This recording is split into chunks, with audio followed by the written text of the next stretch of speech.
Hi everyone, welcome to another video brought to you by Critical, an organization that's set up to prompt critical thought and discussion around lived experience inclusion in suicide prevention. This video is part of a new series called My Experience, and it's a showcase of all of the diversity that exists out in the lived experience space when it comes to how we came to have this thing that we call a lived experience. I had the absolute privilege of sitting down with Kym Inglis, and he told me his story, which involves quite a bit of tragedy and resilience. And it's amazing the things that he's done through such really difficult times. But I'll leave it up to him to tell you his story. I hope you enjoy this chat that I had. Right. Well, thanks so much, Kim, for joining me for a chat today. Really interested to hear more about your journey and your story. Maybe if we just started off with, can you tell me what brings you here to suicide prevention? Yeah, thank you, Hayley. I guess it's just a real sort of awareness of um, of where people are at this point in time, and I guess just wanting to share my story and perhaps share some of the struggles and the journey that I have been on, that um, may make a difference to someone else's life. So, mm, Okay. Well, yeah, I'd love to hear a bit of your story if you want to tell me a bit of what you've been through.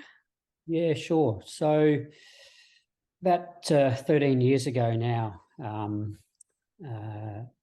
we, as a family, my wife and two daughters, we'd been on a family holiday up the Riverland, and so the Riverland in South Australia is there's a town there, Renmark, which I'm from originally. It's on the River Murray. We had spent a bit over a week on a houseboat holiday with some close friends, and anyway, we had returned after that, and we actually brought back a little friend of my eldest daughter to stay with us for a week, and anyway, on the Tuesday after the week that we had come back, I had gone to work, and my wife Mel had arranged to go and visit my sister in the Barossa Valley, who was a hairdresser.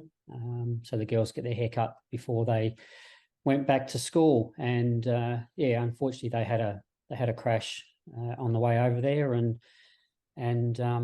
yeah, tragically all four of them died in that crash. So I guess understatement to say that it's a changing event. But yeah, it was. I don't know. It's one of those things. I was always one of those people that saw road crashes on TV, and while you felt sad for people, it was it's almost this subconscious belief that these things happen to other people, and yeah, they'd never happen to you. Yeah, I imagine that would have been, yeah, a pretty huge experience to have to go through. Mm. Um, you know, what happened after that? Like, how did you cope with that? Yeah, like it was,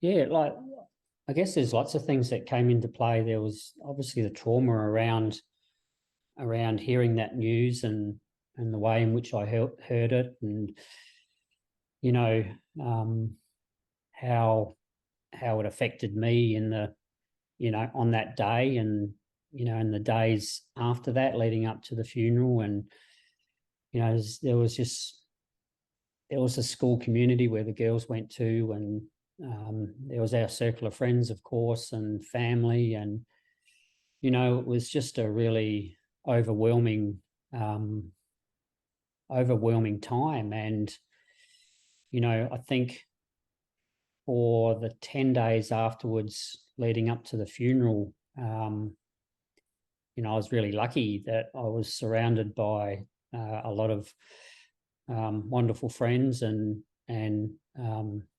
beautiful family members as well to help you get through that and to manage that initial I guess period of loss, and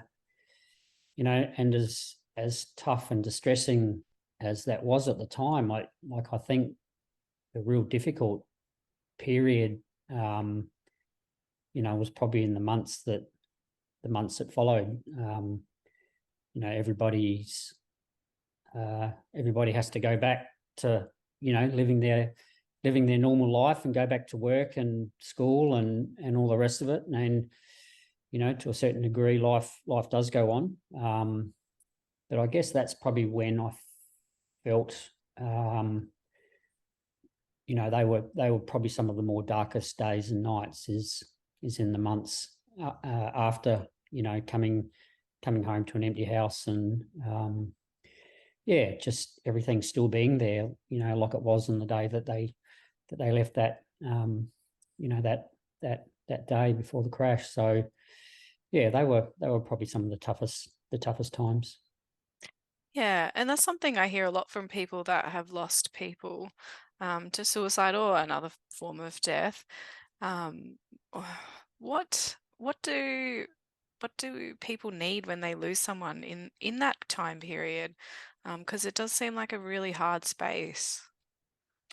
Yeah, it is. It is a hard space, and it was, I definitely thought about suicide. There's no question about it. And I don't know, it was probably a little bit different in my situation. It's not that I didn't want to be here. I just wanted to be with them, if that made sense. So, but, I guess fortunate for me is that they were only thoughts and, it never sort of eventuated into anything more. But I think the thing that got me through was connection with people and family and friends. And, as a family, we had such a busy life, my wife Mel worked at the school where the girls went to. I was on the board of the school. I chaired the finance committee. Both our girls played netball and gymnastics. So there was, training just about every night of the week and competition on weekends. And, we had such a busy, structured life that was there one day and literally not there the next. And, I think, to go home and sit in that environment where, where all of that isn't there anymore, certainly wasn't healthy. And I think the big thing that got me through was having family and friends and having hope, I guess, that tomorrow would be better than today and the next day would be better than tomorrow. Do you know what I mean? Just in terms of getting through that. I was fortunate in one instance that in one regards, I guess, that I had a really strong sense of sort of resilience that was modeled to me by my parents, as a child. And, I think that definitely helped me get through. But I think certainly in, the early days too, it hindered in terms of not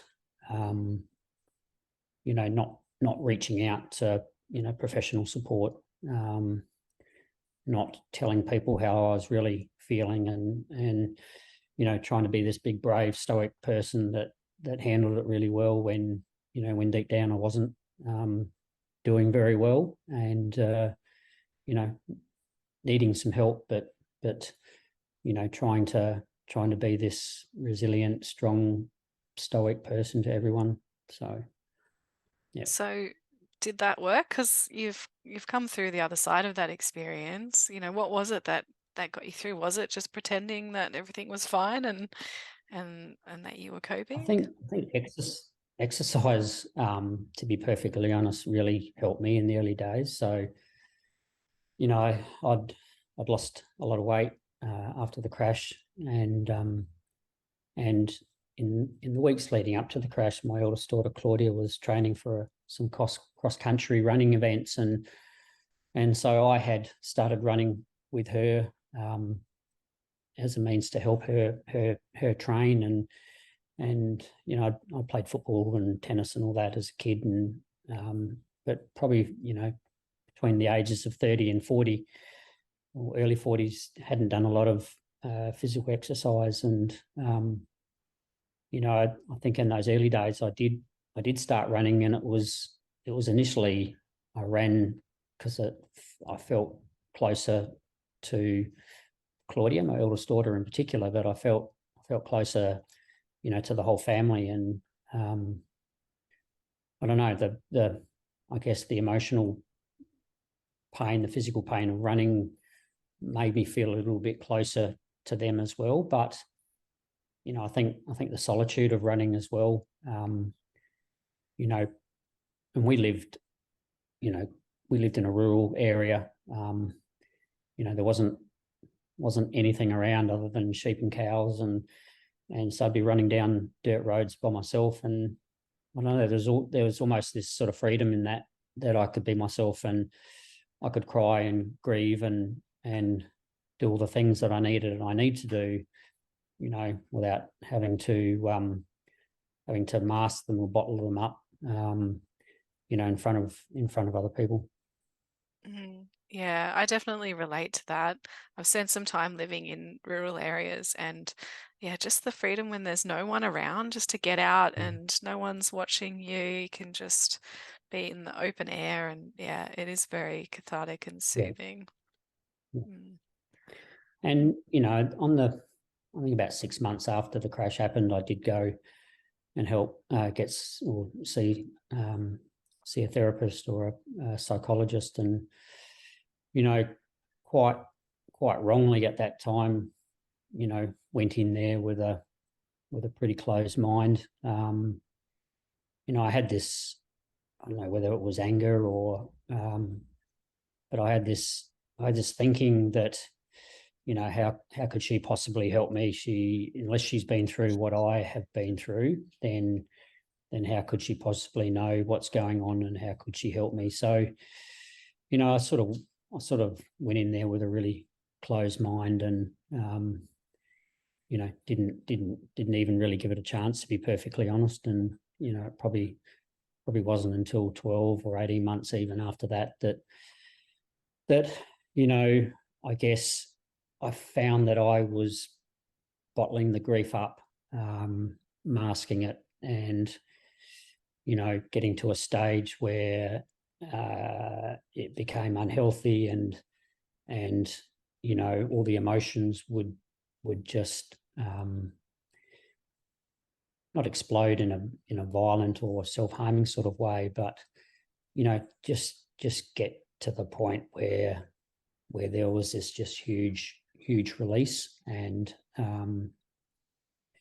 you know, it was then that, you know, I've probably realised that I needed to be able to guess manage this a whole lot differently. Yeah, and I think the other thing too is a couple of years after it happened, I got involved in a road safety group, and started speaking through that program to senior school students about not about road safety as such, but in conjunction with the road safety program, I guess sharing my story and just sharing what it's like for someone who has experienced road trauma as someone who's left behind, you know, and what that's like, and sharing my experience. And you know, it became really important for me for something positive to come out of what had happened, and you know, to go in and speak to those kids and you know, share the story became that strong positive thing that I was looking for as well. That's really interesting. And I wonder if you could talk about how you got into that. Like, where did you find it? Like, that's a very niche thing to stumble across. I'd be really interested to Yeah, hear. it was just out of this desire, and like I felt almost guilty that, after a couple of years, my life looked so much different than what it was previously when the girls were alive, but then aspects of it looked almost exact, and that was around work and um, and things like that. And I just felt that that these four beautiful people had sort of sacrificed their life, unwillingly, but it almost felt, I felt bad that out of that I hadn't done anything, or that no good had come out of it. And I guess, because they had passed away in a road crash, it felt like the obvious choice was to get involved in something like that, with the view that, if I shared my story and it potentially helped people think about some of the risks that they take on the road, of which people have got no control over the consequences of some of those risks, that that potentially it may promote some different behaviours and save someone having to go through what I had gone through. So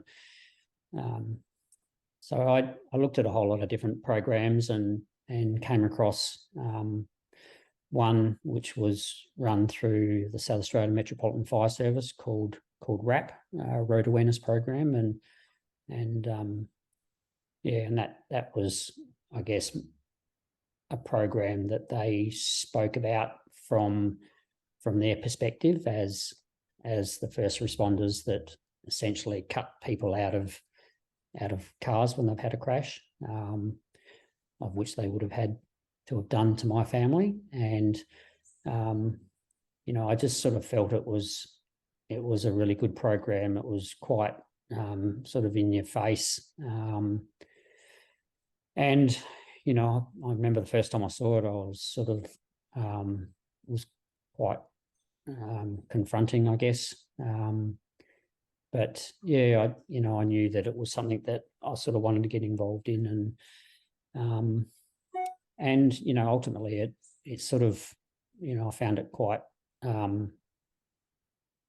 good for me to to talk about it as well, talk about the crash and how it affected me, and what my life was like since. And it was hopefully good for the kids to hear it.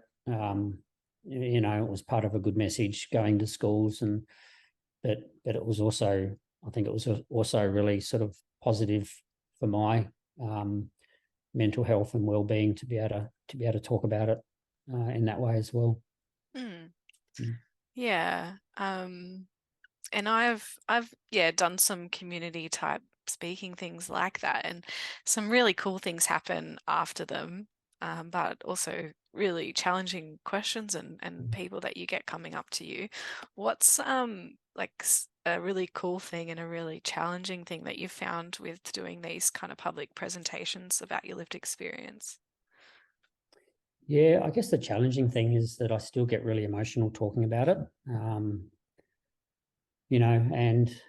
I don't know, there's so many different aspects to the story, or different parts of the story that, on one talk might trigger something, or it might, I might relive something about it on that particular day, and it might bring up an emotional, response, or but on another talk it might be something completely different. And a lot of it is also around the time of when the talk is. So just recently I did a talk you know, the day before my youngest daughter's, what would have been her 21st birthday party, and or her 21st birthday, and yeah, you know, just getting where I was talking about her, and yeah, again, I just got really emotional, you know, talking about her, and I guess that's you know, that can be challenging as well, trying to, you know, having to sort of relive some of those times. And you know, I talk quite extensively about the day of the crash, and you know, having to go and identify them at the morgue afterwards, and you know, going home that night, and you know, even I guess talking to the parents of the little girl that was in our car, who passed away, and you know, they were family friends, and you know, I talk about the first encounter back with them, and giving them their daughter's bag back, and I guess the trauma I felt of not being able to give their daughter back at the time. You know, so there's a lot of challenging aspects to it, I guess, but you know, I guess some of the feedback that you get afterwards in terms of you know, what people take away from it, and there's you know, there's stories around, you know, road safety, but you know, people take a whole lot of different stuff away from the story as well, and you know, the fact that it does hopefully change behaviours, and you know, if it's as simple as, you know, someone going home and giving their kids a hug before they go to bed, you know, or you know, just I guess we quite easily get caught up in the trivial things that happen to us, you know, in our day-to-day life, and even sort of just, you know, people say, well, yeah, it sort of was a bit of a reality check with me about what's important in my life, and you know, what's not. So you know, so they're the really heartfelt things that I feel and get a lot of joy out of after doing that. Yeah, nice. Mm. And so what's life like for you now? Are you still doing these sort of talks? What is it like? Yeah, I'm still doing the talks through the Road Awareness Program, which I love.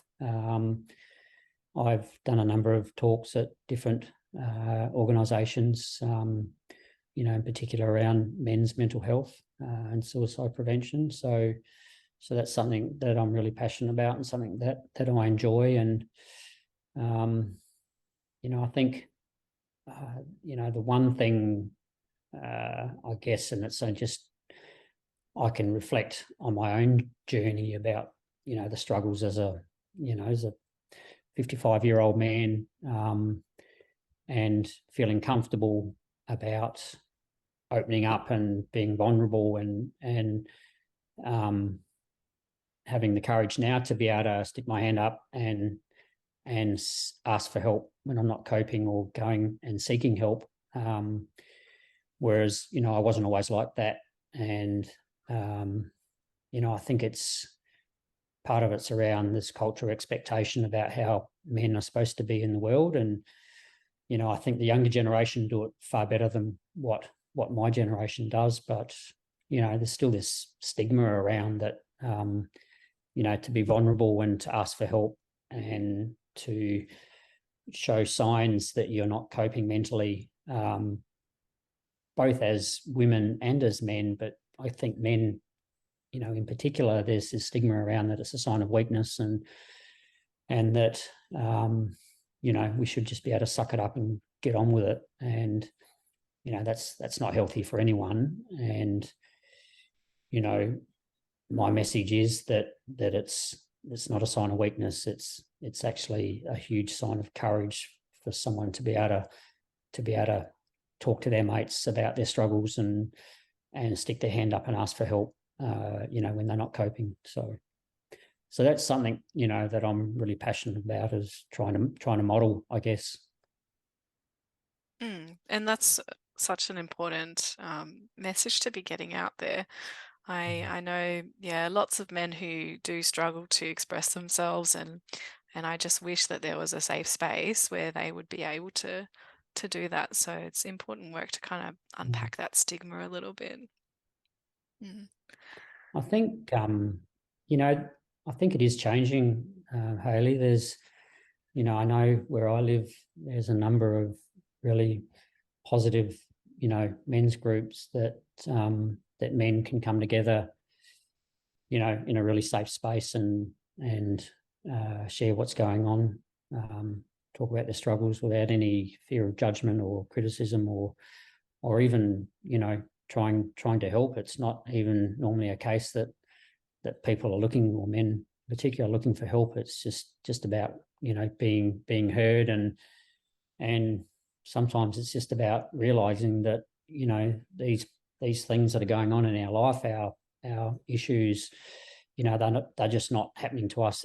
There's other people that you know, also sharing some of these experiences, and, you know, just to be able to go and talk to different men where it's, you know, it's not about the footy, or you know, it's about sort of real stuff that matters. You know, I think that's really important, and it's certainly, you know, I'm part of a specific group, and yeah, it's been life-changing to be able to have that freedom, you know, to be able to connect with other men and talk about some of those challenges, you know, without feeling like you're being judged, or you know, you're being criticised, or yeah, it's refreshing and healthy, I think. Where do you find groups like that? I think, well, certainly here in South Australia, then you know, I guess it would be pretty much the same in other states. I think if you go to a number of you know, wellbeing sites, internet sites, I think you would be able to find them. Okay. You know, local GPs, I think, also have a good knowledge bank of, you know, groups that are based locally. But, you know, it could be as just as simple as Googling, you know, men's group in my local area, and you know, there'll be a whole array of different groups that'll pop up, I'm sure. Cool. Well, is there anything else that you wanted to kind of chat about that I haven't asked you today? No, I think the only other thing that I would add is that, you know, my life at the moment is good. It's great. You know, I feel really blessed. You know, I've since remarried and have two beautiful stepchildren and a beautiful daughter. So, you know, it's not to say that I don't have struggles, and I don't reflect on what I don't have in my life. And, you know, I think that's really important. You just like, you don't get over something like that. You learn to deal with it, and you learn to live with it. And that's important, to acknowledge it first and foremost, but then address some of the feelings when they do come up. So, you know, I go and talk to a therapist now on a pretty regular basis, and, you know, sometimes you'll make the appointment and you'll be driving there and you'll be thinking to yourself, you know, life's good. You know, what am I going to talk about tonight? You know, and you know, there were times there I thought, well, yeah, I'll cancel it because I'm in a really good space. And, you know, I make the analogy that you know, it's like getting your car serviced. You get your car serviced on a regular basis so it doesn't break down, I think it's really important for us as well that, you know, we go get a tune up, get a mental health tune up, so that we're in a good space, and, you know, and that we don't wait until we fall apart. So yeah, that's a, you know, that's a pretty big part of my ongoing maintenance these days as well. I really like that analogy. And like if you think about it, you go to your doctor and have a checkup, you go to the dentist and have a checkup. You know, why Yeah, not check up on your mental health? I yeah, for really sure. like that. Yeah, Mm. Well, thanks so but, much for chatting with me today, Kym. I've really enjoyed you're welcome. chatting and learning about your experience. Really appreciate it. And there you have it, the very first video in the new series, My Experience. If you want to get in touch with me and tell me your lived experience story, I'd be happy to hear it and share it with the world. I see Critical as a platform to get your voice out there, whatever you want to say about your experience. So get in touch with me, subscribe if you like this kind of content, and look after yourself and those around you.